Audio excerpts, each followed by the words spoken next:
I'm pleased to be moderating the event, Fiduciary Duty in a Changing World, Impact Investing, the Why and How, which is co-sponsored by the Institute and esela, the legal network for social impact. Thank you for joining us. This promises to be a very interesting and compelling session.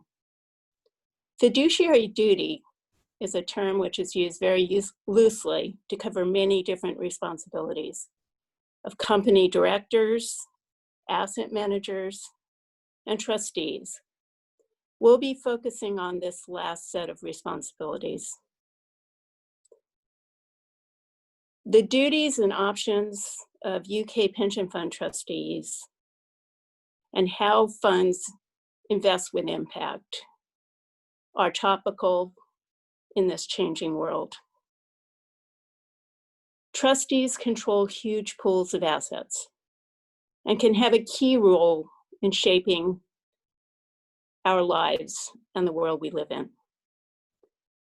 We are also pleased today to launch the Institute's consultation on the impact investment good governance principles for trustees. This is a time of great regulatory change for trustees, with many new ESG responsibilities on the horizon in their SIPs, and next year under the FRC Stewardship Code. We hope these new principles will help trustees in fulfilling these new responsibilities. We'll come back to the next steps in the consultation at the end of the panel session, and we hope that you will participate. We are really lucky to have some brilliant speakers. First, I'd like to introduce Sarah Gordon. Sarah is the Chief Executive of the Impact Investing Institute. She's a journalist by trade and was formerly the business editor of the FT. She also serves as a NED at Social Finance. Sarah will set the stage, and she'll also preview the Institute's draft good governance principles. Second, we'll have a panel discussion. Our panelists are Stuart O'Brien of Sackers, Jill Youds, a trustee at Nest, and Luba Nicolina of Consultants Towers Watson. The panelists will say a little bit more about themselves and their roles when we start the panel discussion. The panel will go on for about 40 minutes, but save your questions. We'll have about 15 to 20 minutes for audience questions at the end of the panel discussion. You should use the Q&A function on Zoom, and you can either enter a question, you can comment on a question that has been put forward by somebody else, or you can upvote questions. Please also use the chat function to introduce yourselves to us. So now on to Sarah.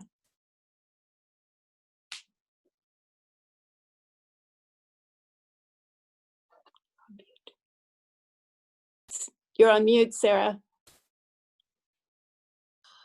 The words we never want to hear again. I'm so sorry, everyone. It's generally my trick.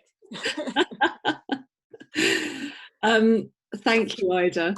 I'm, as I just said, I'm Sarah Gordon. I'm Chief Executive of the Impact Investing Institute. I'm incredibly grateful to have the opportunity today to talk to you and share with you some of the work that we've been doing around fiduciary duty.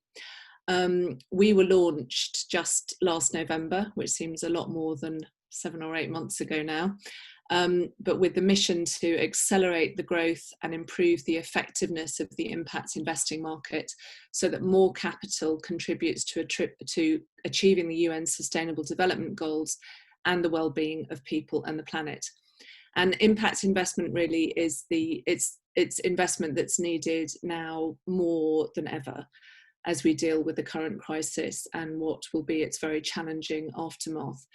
The pandemic has obviously wrought terrible human and social and economic suffering.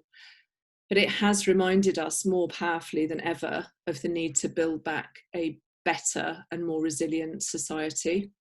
I mean, some of the inequities that the pandemic has shown up have really, worsened the impact of coronavirus. If everyone had access to running water, to decent jobs, to affordable healthcare, to adequate housing, the pandemic would be cutting far less of a destructive swathe.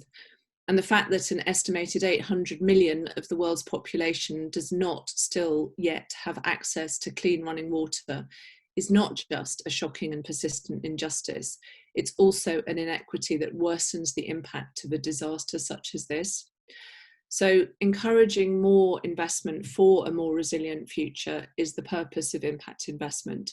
It's investment that delivers a positive, measurable social or environmental impact alongside a financial return. I started my job at the Institute last September, and I think it was 10 days after I started, one of the Institute's board members, Will Goodhart, who I believe is on listening to this today, we went to speak to the trustees of one of the largest DC pension schemes in the country about why they should be thinking and actively considering impact investment. And there are lots of reasons why the meeting has stayed with me, not just because it was 10 days after I started. It showed me the range of attitudes which pension trustees have to impact investment. There are many trustees who are really taking an incredibly pioneering and championing stance. Some are engaged and interested, and some are still, frankly, downright rejecting of the idea. And the advisor to the scheme, who Will and I were speaking to back in September, was the most vociferous example of the rejecting school. And he was a great example of some of the misconceptions around impact investment, which we were established to dispel. His view was that impact investment was not right for pensions. Pension trustees were not philanthropists. They weren't prepared to sacrifice financial return in order to do good. And that was up to governments and charities. And that was the first misconception, that impact investment requires you to sacrifice financial return. In fact, some of the best returns that pension funds have received in recent years have been by investing with ESG asset managers like Bridges or Generation Investment Management.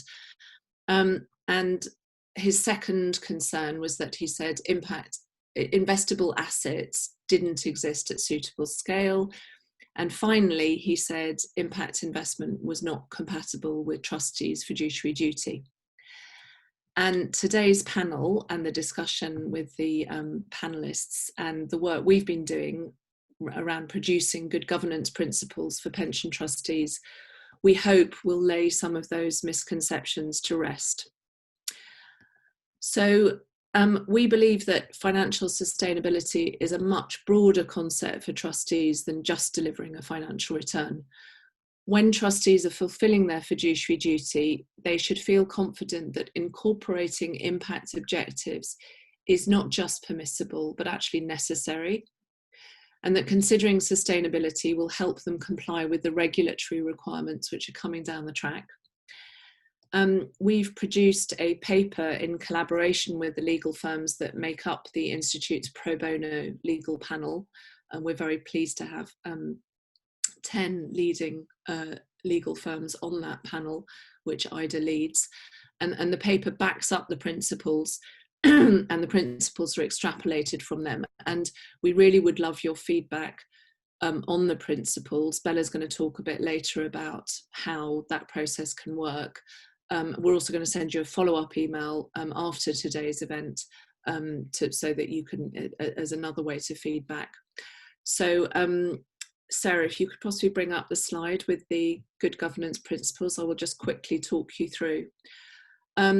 So we believe that this set of principles are really a guide to help pension trustees in not just in their investment strategies, but really in thinking about the overall approach to the management of the assets with which they are entrusted. So the first one is to adopt a transitional mindset. The second one is to set impactful objectives. Thirdly, to appoint investment consultants and managers with impact integrity. Fourthly, to use your voice to make change. And finally, to manage your impact by measuring it, because we know what gets measured gets managed, and if you don't measure it, it's very difficult to manage it. We're very pleased indeed to have the panelists today to sort of talk through these principles and talk practically about how integrating these principles into pension scheme trustees' lives is going to make their lives easier as well as more impactful. And so I'd now like to hand back to Ida to introduce our panelists more formally and moderate the discussion. Thank you, Ida. Thank you, Sarah. And thank you for launching the principles. It's very exciting. First, it would be great if the panelists would just say a little bit about themselves and how they fit into this ESG world, starting with Stuart, then Jill, then Luba. So over to you. Thanks, Ida. I'm Stuart O'Brien. I'm a partner at law firm Sackers. We are a law firm that specialises in advising pension trustees in the UK. Big interest in ESG and fiduciary duties and impact investment, and very pleased to have worked on the legal panel with the Impact Investing Institute. Perhaps come on to some of the questions around fiduciary duty in due course, but yeah, really excited to be involved in this and hopefully try and bust a few myths. Good morning, everybody. I am Jill Yount. I am a trustee member on the board of National Employment Savings Trust, which is NEST, very large auto-enrolment pension scheme. However, I'm also a trustee and chair of trustees at a couple of other schemes, much smaller than NEST. So I kind of have a broad range of experience from the small to the large schemes in terms of how we respond to the principles and to recent regulation. Good morning, everyone. I'm Luba Nikulina. I represent investment advisors on this call. So I work for Willis Towers Watson, and we have more than 1,000 pension funds whom we advise on their investment portfolios. And I'm personally responsible for our research team and research agenda. And sustainability has always been part of this agenda. But I'm very happy to say that in the last couple of years in particular, it has become a very fast-paced journey, both for us and for our clients. And in my personal experience, I can certainly think about a number of examples where the definition and interpretation of fiduciary duty was not supportive of our clients' investments in sustainability. And that's why I have been following very closely the work of the Impact Investing Institute, and I'm also delighted to participate in this panel now that we are very close to the finish line of actually providing clarification and support to the industry on fiduciary duty. Thank you. Thank you, panelists. And now for the first question for Stuart. I'm going to start with a controversial one. Fiduciary duty is used a lot as a term. Do you think people really understand it? Or can it be used to preserve the status quo? Thanks, Ida. One day there'll come a time when I can stop talking about fiduciary duty and trustees can just get on with making investment decisions. But until that day arrives, at least it gives me something to say on a webinar. Is fiduciary duty fully understood? I think people think they understand it, but then you see examples of the advisor that Sarah referred to making sweeping statements like, impact investments not compatible with pension trustees' fiduciary duty. And it's pretty clear that not everyone has quite the understanding of fiduciary duty that they think they do, nor, as Sarah said, quite the understanding of the compatibility of impact and financial performance either. So there are still some of those myths left to bust. In terms of what is the fiduciary duty of pension trustees and why does it keep getting raised as a barrier? The short answer is that it's not just a single duty, and that's where people run into difficulties when they try and express it as such.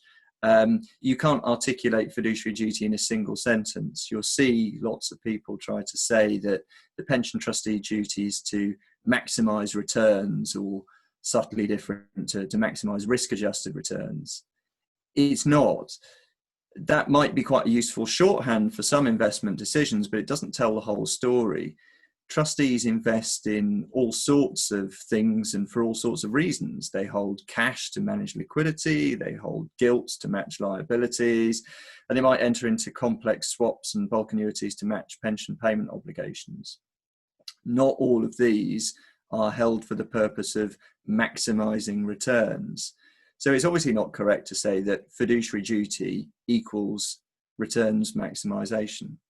Fiduciary duty is more nuanced. It's in fact a bundle of legal duties which include exercising powers for proper purposes, i.e. paying pensions, considering relevant material factors, which can include the effects of societal changes, including how we manage climate change related risks, and acting prudently. And that last one's really important because trustees need to think long term about things like the transition to a low carbon economy and factor that into their investment decision making as part of the fiduciary duty. In other words, it's complicated. And if your response to fiduciary duty is just asking yourself, will this harm my returns? Then you're asking the wrong question. The other thing to say is when you start looking at things like this in a more nuanced way, it becomes apparent that what's within fiduciary duty will change over time and will be shaped according to changes in societal norms, as well as technological and market changes.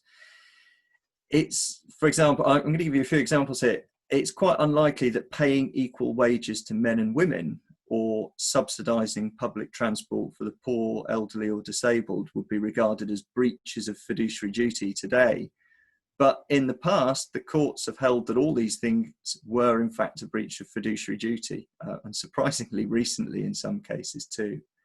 So the point is, it's nuanced, and how one applies fiduciary duty will and is evolving. But is it a barrier to impact investment? Absolutely not. As long as trustees think carefully about the purpose of their investments and how they align, or how the alignment with social and environmental impact supports rather than works against the objectives of the pension scheme, then it's entirely compatible.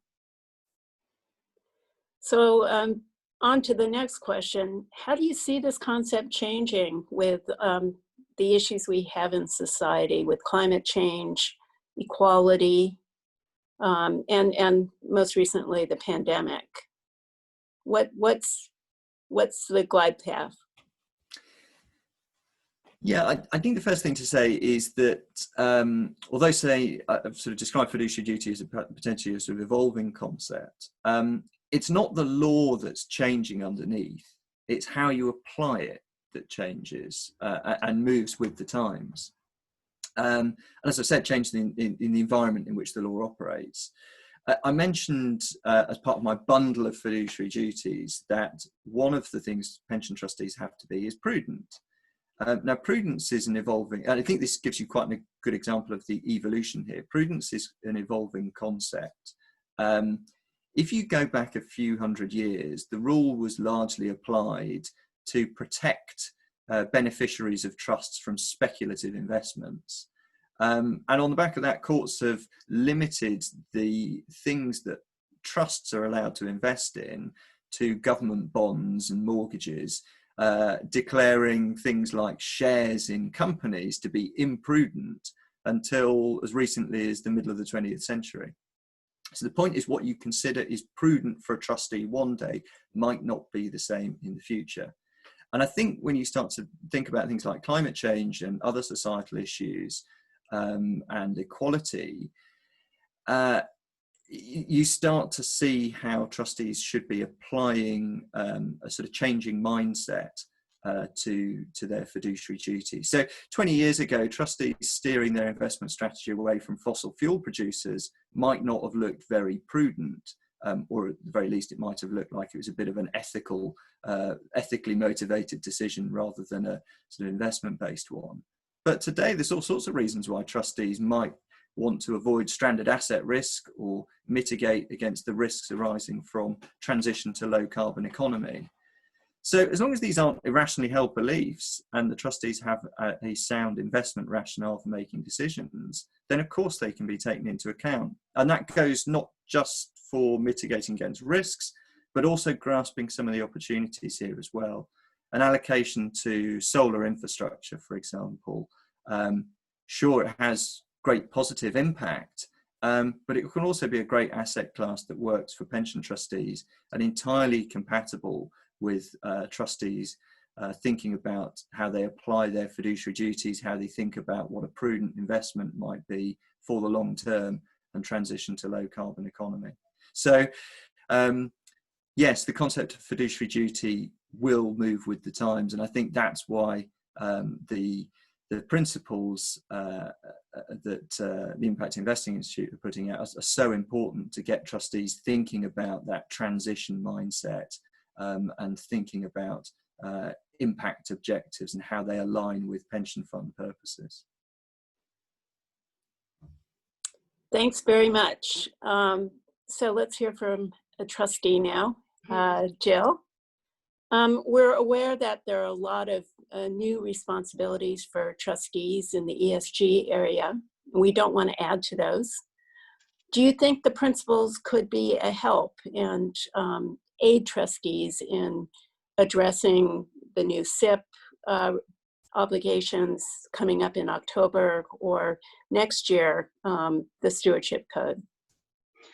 Well, you're certainly right that there's been a lot of increased regulatory obligation. I mean, actually, back to last October, with the requirement for trustees to take financially material considerations into account in the investment strategy, including ESG and climate, was a real step forward, I think, for trustees. So, I mean, historically, I think trustees greet new regulatory obligations with a really quite heavy sigh, because there's just more and more of it that comes down the pipe. But from last October, the SIP requirements, the forthcoming enhancements to stewardship and governance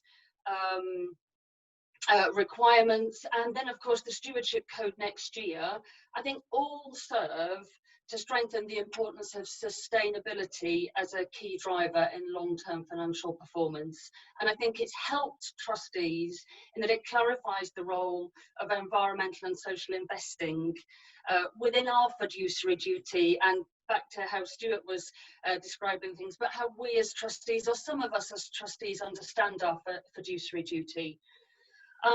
So all of that regulatory, and I'm going to call it regulatory support because that's how it's felt, means that if, like Nest, you believe that trustees can enhance financial returns from social or environmental investment opportunities while delivering positive outcomes for wider society and the environment, it's a good step forward. And Nest believes that there's no reason why impact investment opportunities can't fall within the scope of achieving good risk-adjusted returns.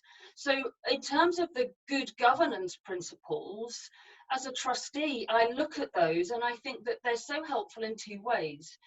First of all, for those trustee boards where they haven't yet finish the debate about whether this is a journey that they should be on, whether they should be impact investing, I think the principles will help shape the debate. And it only takes one trustee to bring the principles to the table. And for those trustee groups where the debate has been had and the journey is starting, I think the principles are an excellent guidepost as you move through the journey of thinking about how you go about this, from from nothing really. For an organisation like Nest, which is has a strong position and is, you know, well along the journey, but with much to do. So what have we done so far? Well, we've created a climate aware fund within our default strategy. We've accessed impact investing opportunities as part of our private markets mandate. We've divested in tobacco.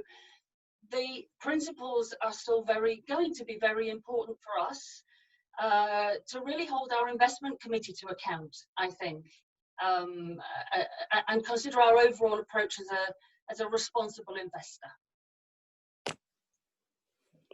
Thanks, Jill. So you spoke about being a trustee of Nest, and Nest has a really cutting-edge engagement program with its members. Could you tell us a bit about that and about why Nest decided to take the time and energy to do so, and how it has framed your investment objectives and strategy? For those who aren't aware too much of us, Nest has got 9 million members.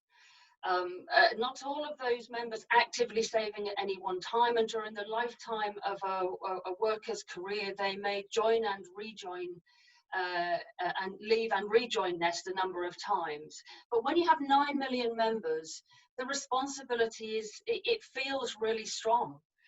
In terms of understanding what your members might be wanting from their scheme.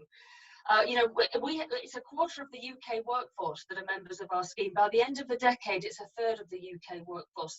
It seems completely inappropriate to think that we wouldn't want to engage with our membership. Now, the early years of the Nest experience were, let's get through the enormous logistical challenge of onboarding millions and millions of members. But in recent years, we've really been able to get round to thinking about, well, how do we communicate with members as part of a strong customer experience?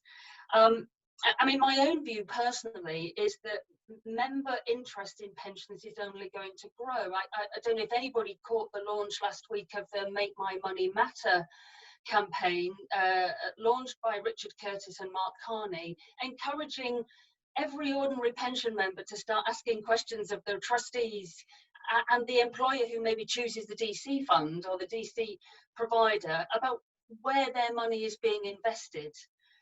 So I think the member voice is only going to grow, and at Nest, we certainly don't want the member to be chasing us for information. We want to be going out and seeking information from our members. So we have launched engagement programs. We produce a responsible investment report every year. We produce a version of that is entirely member-friendly language, no jargon. When we divested in tobacco, we trialed sending an email to every member for the first time, and we had a record-breaking volume of emails open. We have a research arm actually called Nest Invest, and Nest Invest are working with Legal and General Investment Management at the moment on a piece of research into whether engaging with people about the impact of their investments makes them more likely to engage with their retirement outcomes more generally, and does that actually lead to them changing their contribution levels, maybe switching funds? Does it just lead to more active engagement with their pension fund? So it's a key priority for Nest. Nest, as I said in the answer to your last question, Ida, clearly believes that we can create a long-term sustainable positive financial return for members and create a world that members want to retire into. And we think that's a message that resonates with members, and we want to engage with them on it. But I'd say, as a trustee of other schemes, particularly for smaller schemes, if you don't lead this agenda yourself, if you don't lead on issues of responsible investment, your members will try and lead you. And I think it's much better to work from a position of leadership and proactivity than trying to respond in the heat of the moment and in a rushed way. So there's so many advantages to member engagement, I would say, and I think Nest is seeing the benefit of that. That's great. Thank you very much. And on to the consultant side, and Luba, What's the appetite of clients? We hear Nest is fully engaged in ESG and thinking about impact. What is the appetite of other clients on ESG issues? And how do you bring the subject to your clients and help them work through the various issues and how to invest? Sure, absolutely. Thank you, Ida. So maybe firstly, I wanted to acknowledge that we have the global audience on this webinar, and the appetite of pension funds around the world is quite different in different countries. I would probably say that the UK is at the more advanced, stronger end of the spectrum if we take markets in general. But then at the beginning of the webinar, Sarah described it beautifully that even within the UK, you have very, very different levels of appetite. So you have pioneers, champions who are at the front there. And when I think about what actually they have in common, it usually is a person, a trustee on the investment committee or on the board who just passionately believes in the cause. And then they influence the rest of the board and they take things forward. But then in the majority of instances, I would still probably say that the appetite is somewhat average. And in the past, there were cases where it was pure rejection or denial on the basis of like financial returns comes first and foremost. We see less of that right now, but I think what is the challenge for the pension fund industry here in the UK is that it is so fragmented, and trustees, they just don't have the bandwidth and time to engage unless there is a positive incentive for them to invest.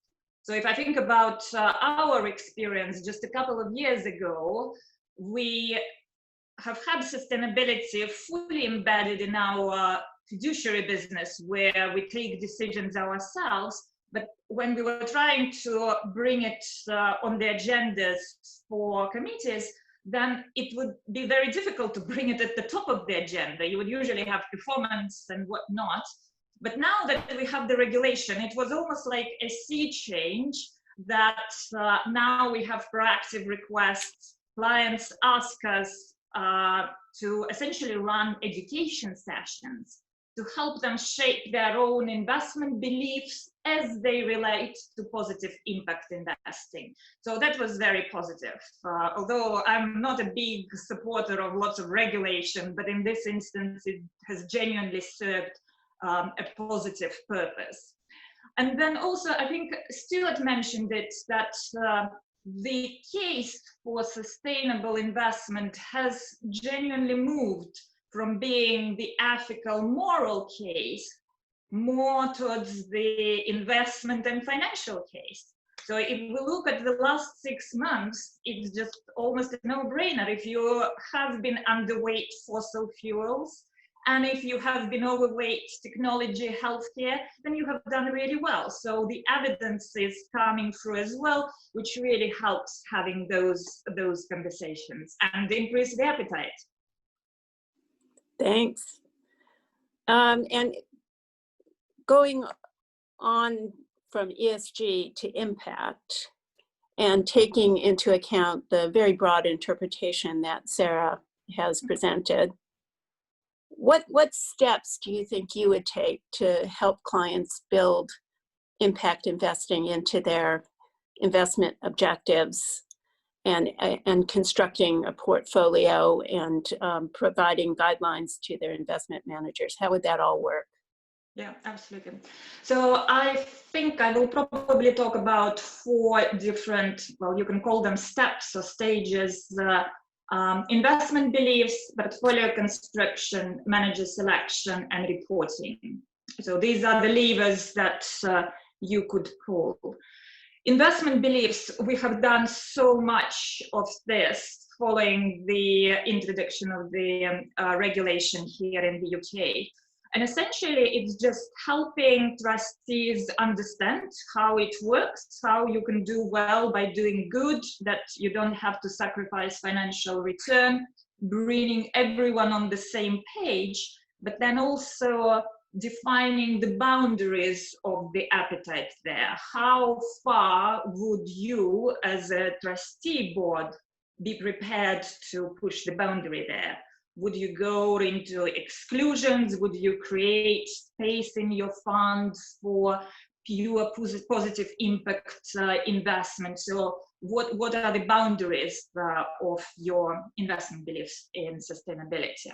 So that's the first and very important step, because then all other steps, they follow once you have been able to define that. Now, portfolio construction. Portfolio construction, you usually do it applying different lenses. And the two lenses that are risk and returns, they have been with us for ages. They are very important.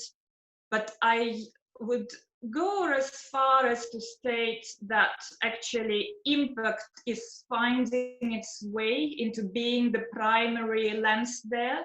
So it's quite often now that when we build portfolios, even where we don't have discretion but pure advice, we are basically calibrating the three: return, risk, and impact. In portfolio construction, you do need to have something to quantify how you model your asset allocation. So to help our clients do this, we have come up with what we call resilience score. And this is essentially the vulnerability of your portfolio to different sustainability risks, be it climate change, social inequality. So we look at industries, countries, businesses, and help clients assess how vulnerable their portfolios are. Then another tool that we have found incredibly useful, and it's finding more and more traction in our clients' portfolios, is the assessment of the carbon footprint and running different climate scenarios. So it's usually a very insightful conversation when you run two scenarios. One is business as usual, and we experience severe climate change. What does it make? How your portfolio is going to look in the longer term? And then another scenario where we have a global coordinated action, and then we manage to control the increase of temperature to around 2 degrees, and then what impact it will have on your portfolio. So this provokes very insightful conversations. Then the remaining two steps are also hugely important, but I don't want to take all the time on the panel because I genuinely can talk for hours about that. Manager selection. Engaging with your asset managers, it's one of the key levers that trustees have to pull. Firstly, at the selection time, just ensure that you ask all the questions that are important to you, that you have asset managers that represent your beliefs, that will go and engage with businesses on your behalf. And B, considering how fast-paced our sustainability journey is actually monitoring that your asset managers are following this journey. And then the last one is reporting. I just personally found that reporting is also hugely important, and it also can have a significant impact on those who are still skeptics when they see the change and how exposed they are for certain risks, and how they can change those metrics over time. Obviously, there is another topic of conversation there, how difficult it is to define some of those metrics and how much we need more standardization there. But that's almost a different topic of the conversation. In any case, there are lots of levers that the trustees need to pull, but they do need, especially at the first stage, a bit more of the positive catalyst on engaging in this conversation. And this is where I think the principles that the Impact Investing Institute is going to put forward are going to be incredibly helpful to clarify this thinking. Thank you very much. Actually, the questions are stacking up here. Lots of audience engagement. The first question from Luke Fletcher.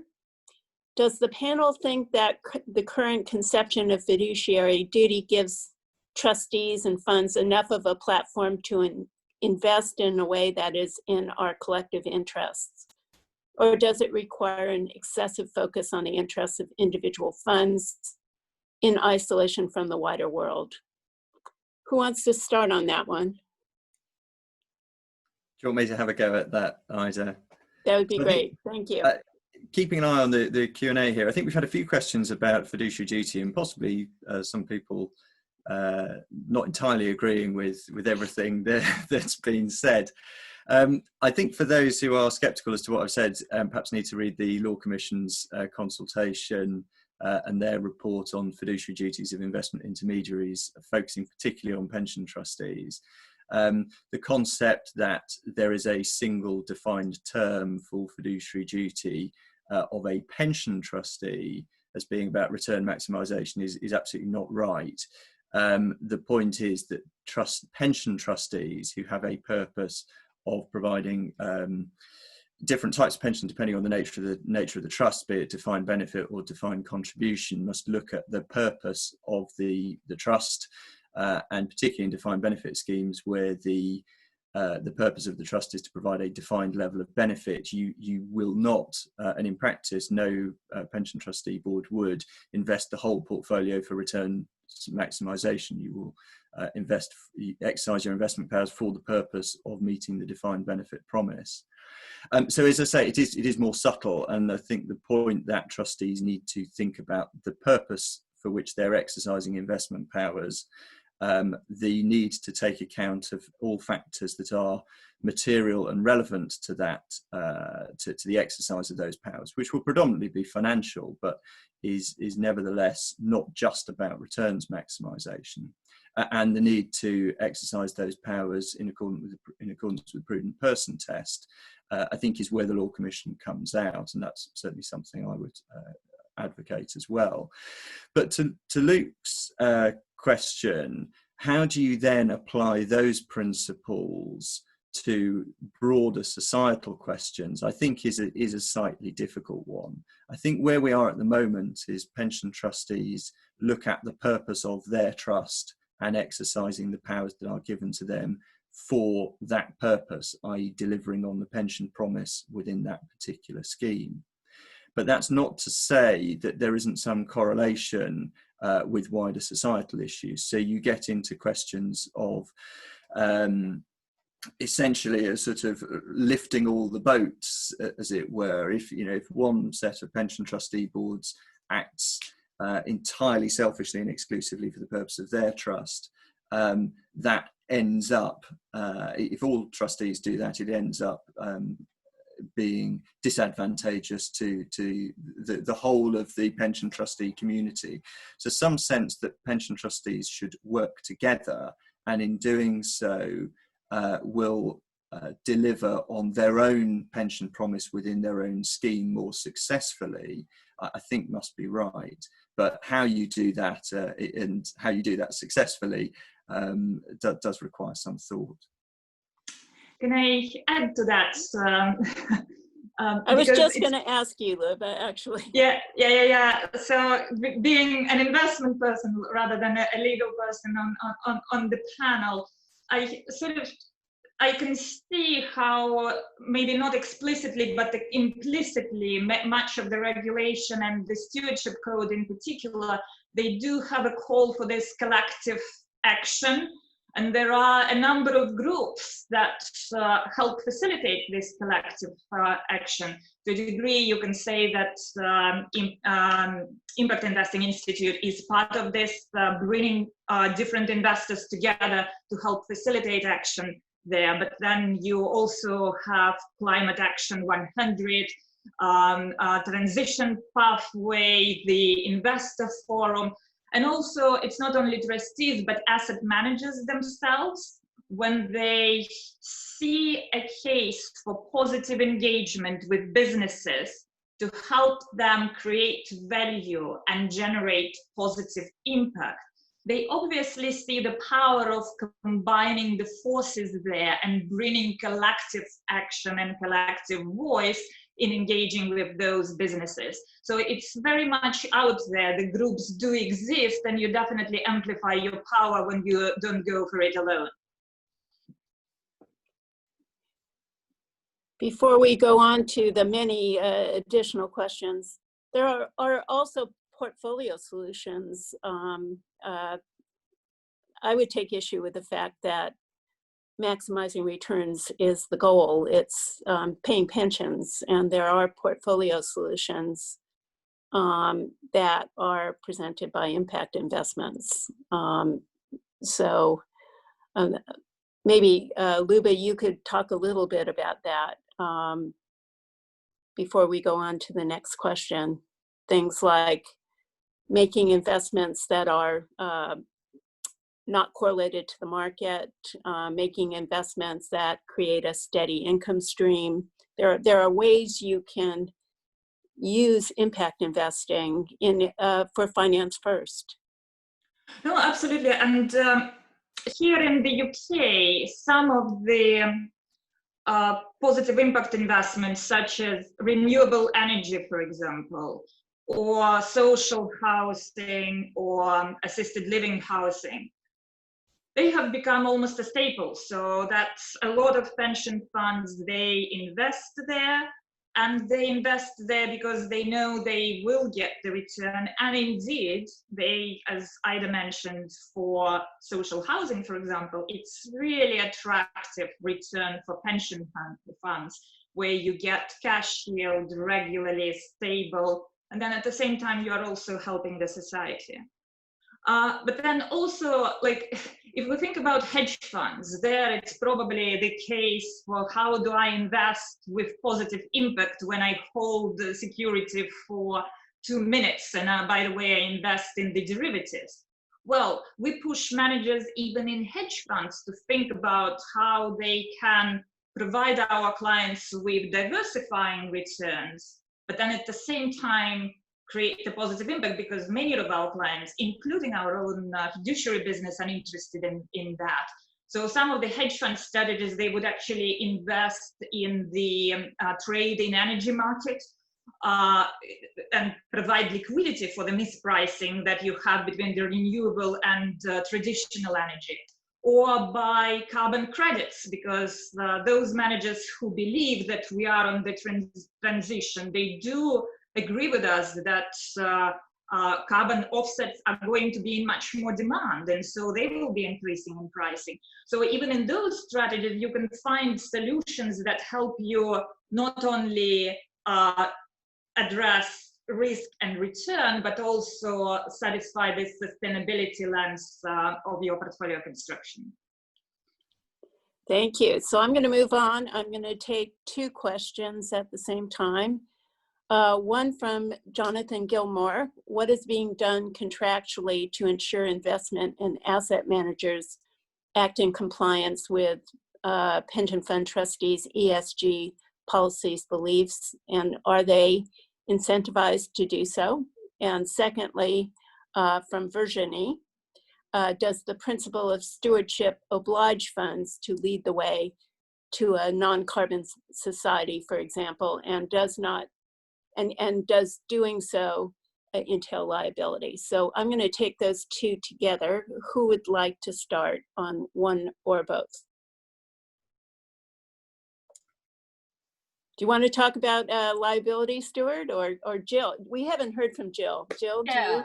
Yeah. Well, I was looking at Virginie's question, actually. I mean, I think that's a wonderfully provoking question about is there trustee liability if we don't lead the way to non-carbon?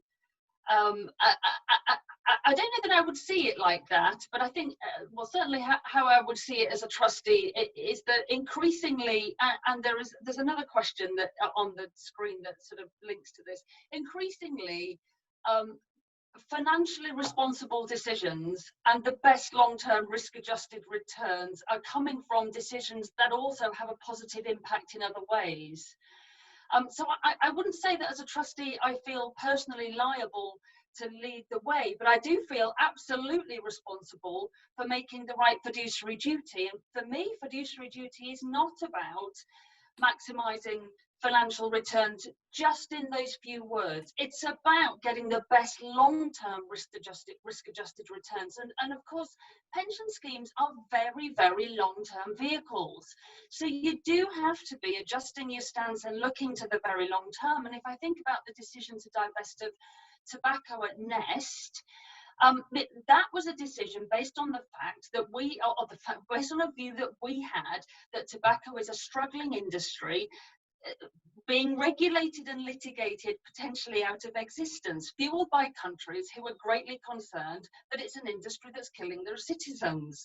And so we set ourselves that target of going tobacco free because we just felt it was a financial assessment about a stranded stock, and that there was not good long-term value for our members, for our funds in tobacco.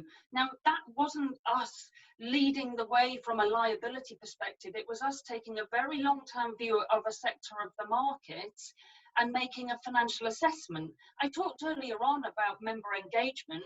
We know that 2/3 of our members expect us to be responsible investors.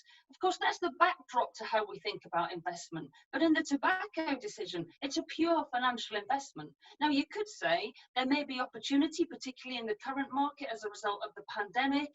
You could make short-term maximised returns through certain investments that might not be quite so responsible, but we're pension schemes. It's about the very, very long term. So do I feel that I'm personally leading the way and I'm liable if I don't? I don't know that I do, but I do feel very comfortable that my fiduciary duties are very much married with sustainable companies who will be there for the long term to deliver good returns to our members. Would anybody else like to answer that question, or should I move on to the next one? Ida, do you want me to pick up on Jonathan's question? I agree with what Jill said there. You know, in terms of fiduciary duty and exercising investment powers that pension trustees have, of course, it's long term because that's the nature of the pension scheme itself. In terms of Jonathan's question, what's being done contractually to make sure that pension trustees are requiring their underlying asset managers to act in compliance with their duties and policies? It's a very good question. I think there's perhaps not as much done at the moment as there perhaps might be, but we are starting to see that. And we've already had mention of new regulations and changing regulations. Pension trustees are required from October this year to to comment in their statement of investment principles on how they ensure alignment between their policies and their underlying managers' policies. And then from October this year to start reporting on how they're implementing those policies and providing public disclosure in relation to that. So at the moment, I suspect there are probably only a small number of pension trustees that contractually oblige their underlying appointed asset managers to take account of specific ESG factors. But I think we're going to see a lot more of that. And maybe if I can quickly add to Stuart's comment. So agree that with contracts, it hasn't really found its way there, and we probably should think more about that. But then if I think about RFPs, when we help our clients select investment managers, then questions about how they think about ESG, how they exercise stewardship are very much there. And then also when we help our clients monitor their asset managers, there is almost 100 of different questions that we would ask as part of this exercise. And in terms of the incentives, then we have already had a number of downgrades there where we have been trying to bring the standards up, and if they don't go up, then we just take the money away. So it's a very powerful incentive to actually, ensure that you continue to be top of your game in terms of sustainability. Thank you. I'm going to take two more questions together. We don't have that much time for answers, but they're great questions. So The first one is about stress testing and whether trustees are asking their asset managers to stress test portfolios, and whether banks will be stress testing portfolios against ESG risks, such as climate change. And then the second is from Ed Gemmell from Scientists Warning Europe about how and how fast we can get investment into carbon reduction, because we have limited time left to get things moving and keep our world habitable. So I'll take those two together, and could someone start off? Who would like to start off on one or both of those questions? So maybe I quickly mention the stress tests, just this part of the question. So we do stress test clients' portfolios overall, more for the asset allocation, and then ensure that building blocks, when asset managers, those that are hired for managing portfolios, they fit into the overall, make the portfolio more resilient every time you add something new. It's an interesting idea whether you would just almost go a step further and ask your managers to stress test it. The reality is that if you're really thoughtful and insightful and skillful asset managers, then you would probably think about various scenarios before you invest into a stock. So essentially, you almost do a stress test on each stock.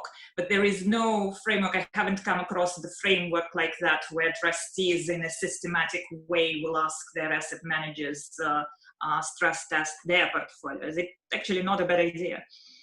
Yeah, I think it's probably coming in some of the regulation. Yeah, exactly. So watch this space. I can pick up the how fast, perhaps, and how. I think the good governance principles are going to be so important for the how. I think they'll really help trustees. And as I said earlier, and I think Luba said it only takes one trustee on a trustee board to go to a conference, to have sight of the principles, to bring them to the trustee board, to start the ball rolling. The how fast is tricky, actually. So my experience with the schemes I work with has been that this has been a process of over a few years. And trustees, by their very nature, need to do their due diligence and spend a lot of time with their advisors researching the impacts on their returns of making significant investment shifts. My understanding from speaking to the advisors that I work with is many trustee boards are now having this conversation. I don't hear from advisors that there are many boards that are not having the conversation. So maybe Stuart and Luba have got a different view, but my view on how fast is where some of us are well on the way and some of us are starting, but I don't know that there's many that are not starting at all, given the last sort of 12 months. Any other views before we move on? I absolutely agree with Jill that trustees have started this conversation, but then at the end of the day, and I think there is one question there about actually engaging with businesses that need to make this transition, the oil companies of this world. So engaging with them is where we will be able to see if we can accelerate the pace of the transition. And it's almost like you have the voice from the top, asset owners setting the agenda, ensuring that the industry knows that they want their capital allocated responsibly and help accelerate the transition. And this gets to asset managers, and then this gets to actual businesses that need to completely re-engineer their business model in some cases to be able to accelerate this transition. Thank you very much. Thanks for all the great questions from the audience, and the engagement always makes it more interesting. And to the panel, who have been brilliant. We're now going to hand over to Bella Landamore, who's the policy director at the Institute. Hi, Bella. And she's going to let us know about the consultation process on the principles and how you can participate. So thank you very much, panelists, and on to Bella. Thank you so much to the panelists, fantastic insights, and to the audience for such a huge amount of engagement and sparking some really interesting debate. It's fantastic. We're really pleased to have had the opportunity to share the principles for the first time here with you today. It's worth noting that we have developed explanations and recommended actions for each principle as well that we're looking forward to sharing. And the principles and the information are very much designed to be a helpful tool. Like Jill outlined, we're aware that trustees are under a huge amount of pressure to navigate and adhere to a variety of regulatory requirements in addition to all of their existing duties. So the principles are not designed to be an additional burden at all, nor a comprehensive guide. We want to spark that conversation amongst trustees, hopefully sort of produce more of those pioneering individuals that Jill and Luba mentioned on trustee boards and help that conversation develop.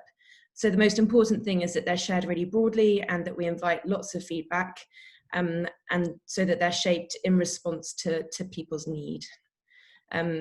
So we're going to be seeking input from you and your communities and making contact with trustees, investment consultants, investment managers, policymakers, trade associations, professional bodies, amongst others.